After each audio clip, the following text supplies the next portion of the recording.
కల్ల గురుడుగట్టు కర్మచయంగులు మధ్య గురుడుగట్టు మంత్రచయము ఉత్తముండుగట్టు యోగ సామ్రాజ్యము విశ్వదాభిరామ వినురవేమ. ఇక్కడ మనకి గురువులు రకరకాల గురువులు ఉంటారు. దొంగ గురువు ఉంటాడు, మధ్య రకం గురువు ఉంటాడు, ఉత్తమ గురువు ఉంటాడు. ఈ దొంగ గురువు ఏం చేస్తాడు? కర్మబంధాలను తగిలిస్తాడు. కర్మబంధాలను ఎక్కువగా అంటే పాపం అతను చేస్తాడు. ఏదైనా బంధాలు పాపం చేయడానికి అనుకూలమైనటువంటి బంధాలని వచ్చిన శిష్యులకి అంటగడతాడు. కర్మబంధాలని ఆయన తగిలిస్తాడు. ఎవరు? దొంగ గురువు, చెడ్డ గురువు. ఈ దొంగ గురువు వల్ల ఎక్కువ మంది నష్టపడుతుంటారు. ఎందుకని? గురువుని నమ్మి దగ్గరకు పోతే ఆయన ఏదో రకంగా దొంగ బంధాలని కర్మబంధాలన్నిటి తగిలించి పంపిస్తాడు. అట్లాగే మధ్యమ గురువు ఏం చేస్తాడు? ఆయనకు తెలిసిన మంత్రాలను ఉపదేశిస్తాడు. మధ్యమ గురువు ఆయన ఉద్ధరించలేడు, కానీ తనకు తెలిసినటువంటి మంత్రాలని ఉపదేశించి సుఖజీవనానికి తోడ్పడతాడు. ఈ మూడో గురువు ఉన్నాడు, ఉత్తమ గురువు. ఉత్తమ గురువు ఎప్పుడు కూడా యోగాన్ని ఉపదేశిస్తాడు. యోగము అంటే తపోదీక్ష. తపోదీక్ష అంటే ఉన్నతిని చేరుకోవడానికి అనుకూలమైనటువంటి మార్గము. అంటే యోగము ఉన్నత జీవనానికి ఉపయోగపడే ఒక సాధనం. యోగము మరి ఆరోగ్యానికి కానీ లేదా మనసు ప్రశాంతతకు కానీ ఉపయోగించుకోగలిగినటువంటి ఒక వ్యాయామ క్రీడ. ఈ యోగము అనేది వ్యాయామం దానికంటే కూడా ఒక తపస్సు లాంటిది. మంచి గురువు, ఉత్తమ గురువు ఎప్పుడు కూడా ఇట్లాంటి యోగాన్ని పరిచయం చేస్తాడు శిష్యునికి. శిష్యుడు దొంగ గురువుని అనుకొని ఆయనే గురువు అనుకుంటే అతనేమో కర్మఫలాన్ని నిందిస్తాడు. మధ్యమ గురువు అనుకుంటేనేమో ఆయన మంత్రాలు చెప్తాడు. మూడో మంత్రాలు ఆయనకి తెలిసిన మంత్రాలు చెప్పి ఉపదేశించి బ్రతుకు జీవనానికి ఉపయోగపడే విధంగా చూస్తాడు. మూడవ గురువు ఉత్తమ గురువు. ఈ ఉత్తమ గురువు ఏం చేస్తాడు అంటే యోగాన్ని ఉపదేశిస్తాడు. యోగము అంటే జీవన విధానం. యోగం అంటే విధానం, మంచి విధానం, ఉత్తమ విధానం, దాన్ని పరిచయం చేస్తాడు.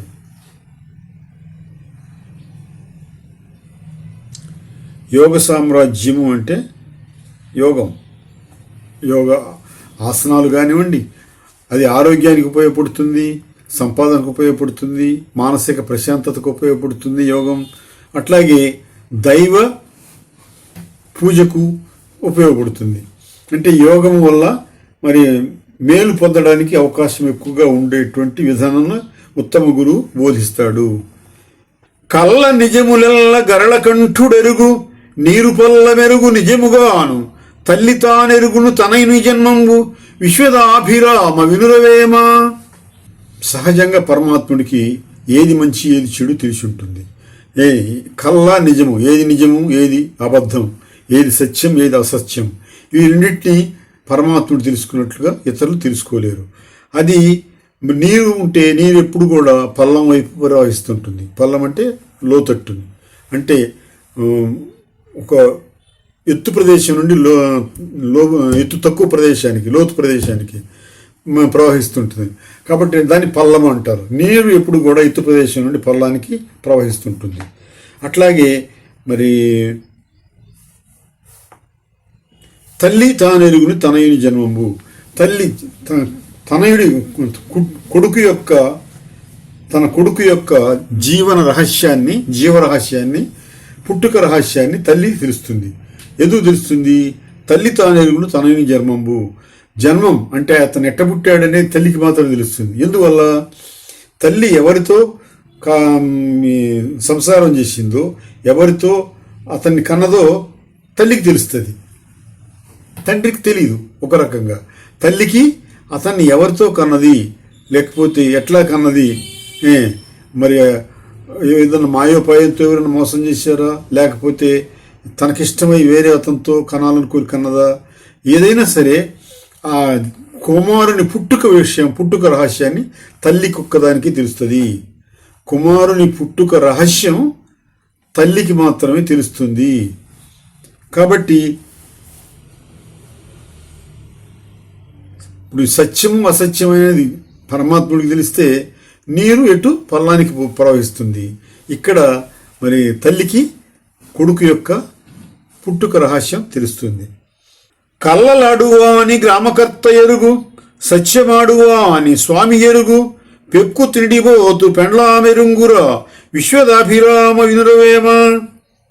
ఇక్కడ మనకి ఇంకోటి ఏంటంటే, అబద్ధాలు ఆడేవాడి సంగతి ఎక్కువగా, అబద్ధాలు ఆడేవాడి సంగతి గ్రామ పెద్దకు తెలుస్తుంది. గ్రామ పెద్ద అంటే గ్రామంలో ఉండే న్యాయాధికారి. ఒక రకంగా మున్సబ్, తెలంగాణ ప్రాంతంలో అయితే పోలీస్ పట్టీలు,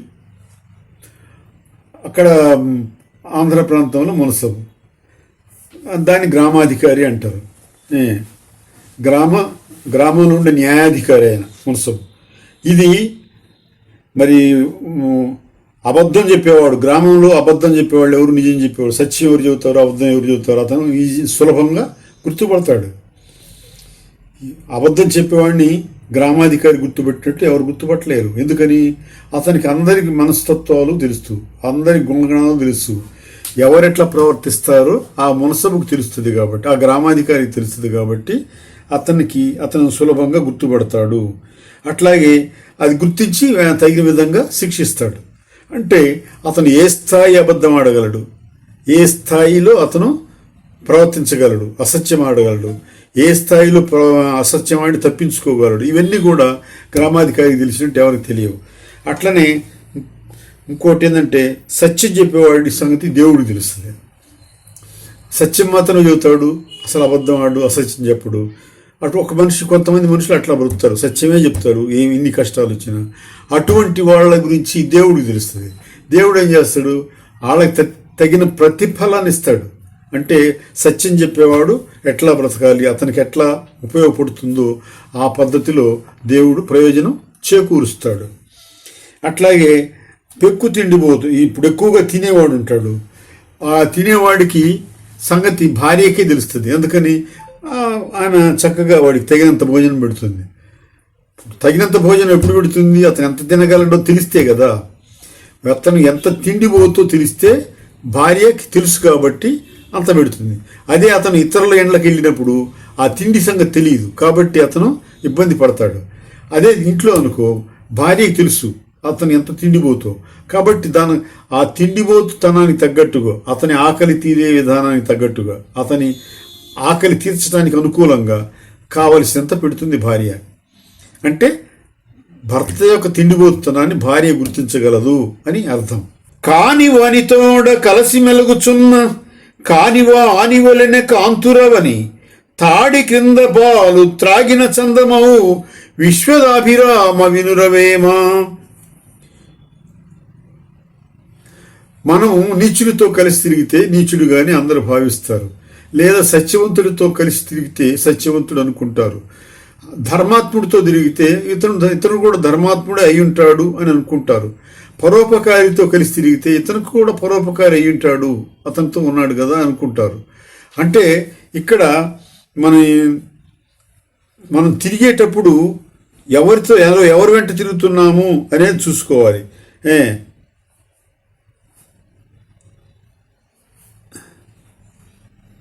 నీచునితో కలిసి తిరిగితే మనల్ని కూడా అందరూ నీచులుగానే భావిస్తారు. మరి ఇప్పుడు హీనుడితో కలిసి తిరిగితే మనల్ని హీనుడు అనుకుంటారు, దుర్మార్గుడైతే అందరూ దుర్మార్గుడే అని అనుకుంటారు. అట్లాగే మంచివానిగా తనకి ఒకవేళ మంచి ఉన్న చెడ్డవారితో కలిసి తిరిగినప్పుడు ఇతనిలో మంచి ఉన్నా కానీ మంచి చూడరు జనం. ఎందుకని? తెలియదు కదా. అతను చెడ్డవాడితో కలిసి ఎప్పుడైతే ఉన్నాడో ఇతనికి చెడు లక్షణాలు ఉంటాయి, ఇతని మానసిక స్థితి కూడా చెడు లక్షణాలకు దగ్గరగా ఉంటుంది, ఇతని బుద్ధి కూడా చెడిపోయినదే అని అనుకుంటారు. అందువల్ల మంచి బుద్ధి ఉన్నా కానీ అతనిలో గుర్తించరు. ఎట్లా అంటే తాటి చెట్టు కింద మనం పాలు తాగినా కానీ ఇది కళ్ళు కిందనే అందరూ భావిస్తారు. మనం పాలు తీసుకెళ్ళి తాటి చెట్టు కింద కూర్చొని తాగుతూ ఉంటే, తాటి చెట్టు కింద ఎవరు కూర్చొని తాగుతారు? జనరల్గా ఎవరు ఉంటారు? తాటి చెట్టు పైన ఒక ముంత ఉంటుంది, ఆ ముంతలో కళ్ళు ఉంటుంది. తాటి చెట్టు యొక్క రసం, ద్రవం, ఆ ద్రవం కళ్ళు అంటారు. ఆ కళ్ళు తాగడానికి చెట్టు కింద కూర్చొని ఉంటారు. అది కళ్ళు తీసిన వ్యక్తి ఆ చెట్టు దగ్గరకు వచ్చిన వాళ్ళకి ఆ కళ్ళు పోసి డబ్బు తీసుకుంటుంటాడు. ఆ చెట్టు దగ్గర కూర్చొని కళ్ళు తాగుతారు. మనం ఇంటి దగ్గర నుండి పాలు తీసుకెళ్ళి ఆ చెట్టు దగ్గర కూర్చొని తాగుతున్నా కానీ తాటి చెట్టు కింద కాబట్టి తాటి చెట్టు పైన చూస్తారు, పైన తాటి ముంత కళ్ళు ముంత ఉంటుంది కాబట్టి కళ్ళే తాగుతున్నారు అనుకుంటారు. నువ్వు ఏమి ఎంత పాలు తాగినా అందులో పరమాణం ఉన్నా గుర్తించవు, నువ్వు ఖచ్చితంగా కళ్ళే తాగుతున్నావు. ఎందుకనంటే తాటి చెట్టు కింద కూర్చున్నావు కాబట్టి. కాని వాని చేత కాసు వీసంబిచ్చి వెంట తిరుగువాడు వెర్రివాడు, పిల్లి తిన్న కోడి పిలిచినా పలుకునా విశ్వదాభిరామ విలువేమా. ఇప్పుడు పనికి మాలిన వానికి అప్పిచ్చి కానివాడంటే దుర్మార్గుడికి, పనికి మాలిన వాడంటే దుర్మార్గుడు, నీచుడు, హీనుడు, ఇట్లాంటి వాడికి, చెడ్డవాడికి నువ్వు డబ్బు చేతికిచ్చి కొంత ధనం ఇచ్చి వాడి చుట్టూ వాడి వెంట తిరుగుతూ ఉంటే నువ్వు వెర్రివాడి కింద లెక్క. వెర్రివాడంటే అజ్ఞాని కింద లెక్క. నిన్ను అందరూ వెర్రివాడుగా లెక్కేస్తారు. ఎందుకంటే పిల్లి తిన్న కోడి పిలిచినా పలుకునా. ఇప్పుడు పిల్లి ఉంటుంది, కోడిని తినేస్తుంది, అది పిలిస్తే పలుకుతుందా? పలకదు. ఎందుకని? దాని గుణం అది, దానికి కావాల్సింది దొరికింది, తిన్నది. అది ఎట్లా పలుకుతుంది? ఇంకా పలకదు. కాబట్టి ఎంత పిలిచినా అది పలకదు. అంటే పిల్లి చేత తినబడిన కోడి లేదా